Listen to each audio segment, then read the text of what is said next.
In this video, we're going to take a look at some of the database features of Excel. Um, when you use Excel for database types of things, uh, basically what you're looking at is rows of related data. So everything on a row here is related. So all of this stuff applies to George Washington, all of this stuff applies to John Adams, all of this stuff applies to Thomas Jefferson, and so on. And you need to make sure that the stuff on a row stays together. So if I move George down here to row 10, then I better move Washington to row 10, and Major and CS to row 10, and Clean to row 10, and 75 to row 10, and 1 to row 10, because this stuff belongs together. If I ever end up moving part of it without moving the rest of it, I've basically scrambled my data, and my data is useless. So when you're doing database kinds of things, every row is treated as related data, and that data must stay together.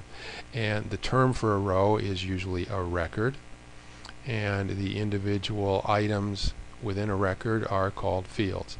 So every record has a first name field, every record has a last name field, a major field, an advisor field, a credits field, and an ID number field. And again, they must stay together no matter what you do. There are actually 0 calculations on this spreadsheet. There's no place in here where I've got a formula. It's just a collection of data, and we're going to do some database stuff with it. Okay. Probably the simplest thing to do with a database is to sort the data. And before we start here, I want you to take a look at column F. And notice that column F, the numbers are in ascending order. So if I sort the data based on one of these other columns here, I can always get it back in its original order by going here to the ID number column. Okay, so we're going to be doing database stuff today, and the database stuff is on the Data tab up here. And sorting is in the Sort and Filter group right here.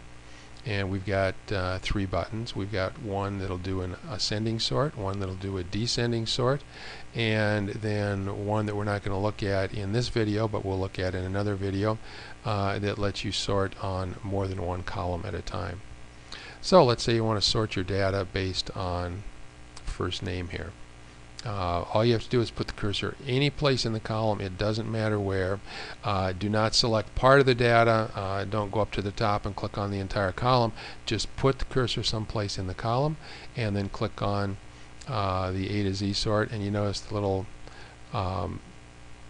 tooltip comes up here and it says sort A to Z. So if I click on it, it's going to sort them in alphabetical order, and they're all in alphabetical order by first name.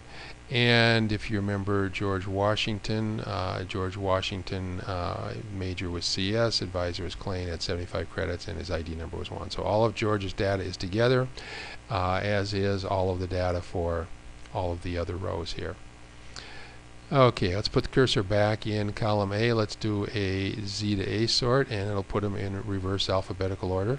I can go here to the last name column and do an A to Z sort, and now they're alphabetical by last name. I can do a Z to A sort, and now they're in reverse alphabetical order by last name. I can sort them by major if I want to, in either direction. I can sort them by advisor in either direction.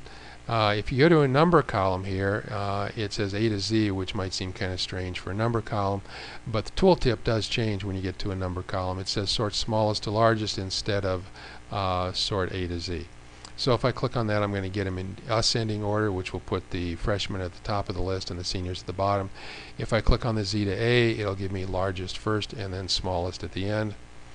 And if I go back here to my ID number column and click in the column and do an A to Z sort, that was the column I had originally sorted the data on, so now all of my data is back in the order in which I started before I started doing all the different types of sorts.